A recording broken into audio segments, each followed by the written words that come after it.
Candela Obscura, the next great horror RPG?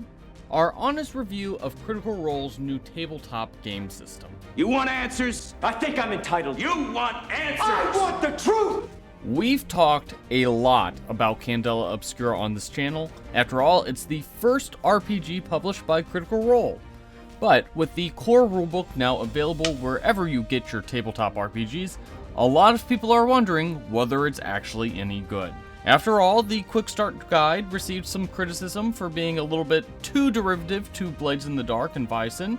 So, is the game any good? Well, we'll give you our thoughts on this new RPG, but first leave us a like and subscribe so we can keep making reviews of non-D&D games. So, as a whole, the Candela Obscura core rulebook brings a deep and intriguing world and a simple, narrative-driven game system to tabletop RPG players. The core rulebook is both a campaign-setting book describing the Gilded Age-inspired world of the Fairelands, and a rulebook that showcases the Illuminated Worlds game engine designed by Strauss Asimovic and Layla Edelman. While the world of Candela Obscura is deep and filled with mystery and intrigue, the underlying game engine and accompanying mechanics is perhaps a touch too straightforward for anything more than a short campaign. Now, the Illuminated World system is heavily inspired by Blades in the Dark, a gothic, low-fantasy, heist tabletop RPG designed by John Harper that in turn uses a game engine based on Apocalypse World by Vincent and Mugway Baker. Blades in the Dark is specifically cited as one of the main inspirations for Candela Obscura in the opening pages of the book, and it's easy to see how Candela Obscura drew heavily from it in terms of the core mechanics. We resemble but are legally distinct from the Lollipop Guild. Both Candela Obscura and Blades in the Dark use a similar party-driven advancement system. Both games use the same D6 pool system in which players roll a pool of D6s and take the highest number as the result, and both games are focused on narrative instead of crunchy rules to dictate results. However, there are a few key differences. For one, Candela Obscura's narrative is much more defined by its game master rather than the player. In Blades in the Dark, players are encouraged to describe how a success or failure plays out, while game masters take on this role in Candela Obscura. They are guided through the darkness by an enlightened veteran, known as a light keeper. There's also a nifty drive system that allows players to add dice to their dice pool by spending a resource, known as drive, that is restocked when players choose to use the result of a special gilded dice, as opposed to, taking the highest result on roll. So if you have a gilded dice that shows up as a 3 and you have a 6 in your dice pool, you may choose to take the 3 instead of the 6 so you can restock your drive. Additionally, the consequences for failed actions or rolls in Candela Obscura are trade-offs rather than outright injuries or penalties. When a player takes enough marks, which is a stand-in of sorts for damage, they take a scar that forces them to shift a point from one action rating to another to reflect how that scar has permanently changed but not debilitated their character. It's a bit of a more nuanced approach to a horror genre that's often defined by systems that gamify mental illnesses and physical impairments, and the Candela Obscura rulebook goes to great lengths to show the humanity in horror throughout its pages.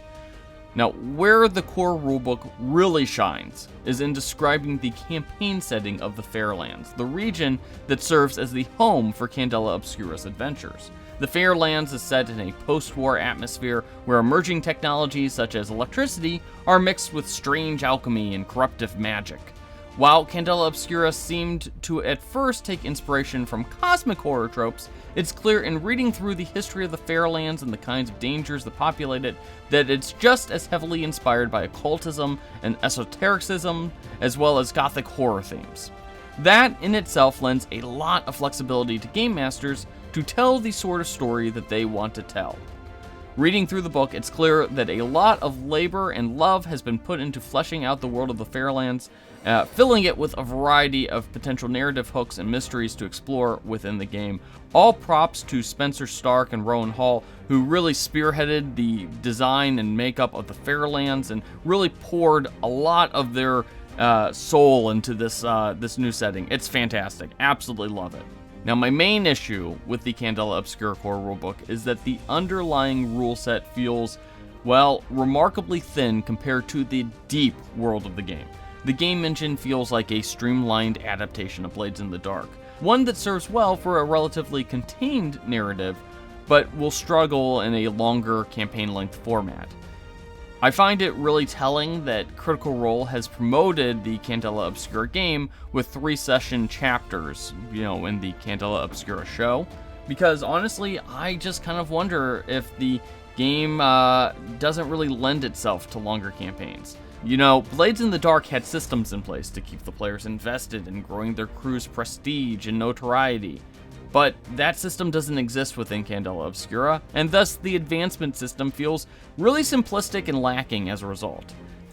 Now, a strong GM and passionate storytellers can work around the shortcomings of the game engine, either through shorter arcs like what we saw in the show, or through the use of different characters, as the Candela Obscura game system can really be quite deadly. But the game engine itself doesn't really have much for players to explore, even compared to other narrative games. There's, the playbooks, or they don't even have playbooks really. The character rule sets are really limited in what they can do. I feel like the 10 subclasses, they just don't really mechanically differ from each other than encouraging different, narrative abilities.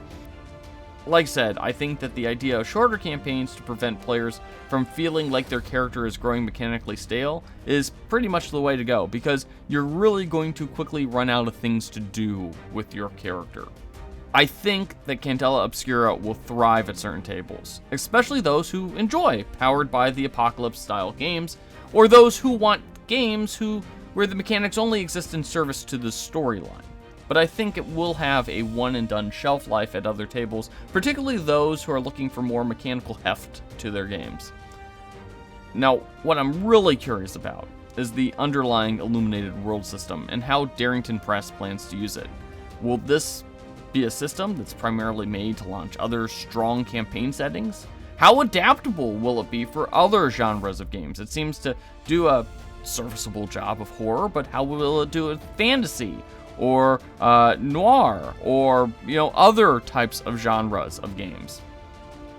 To me, those questions are just as intriguing as the deep and dark world of the Fairelands themselves, and I am really fascinated to see what Darrington Press does with the Illuminated Worlds system in 2024 and beyond. So, let us know what you thought about the Candela Obscura core rulebook in the comments section below.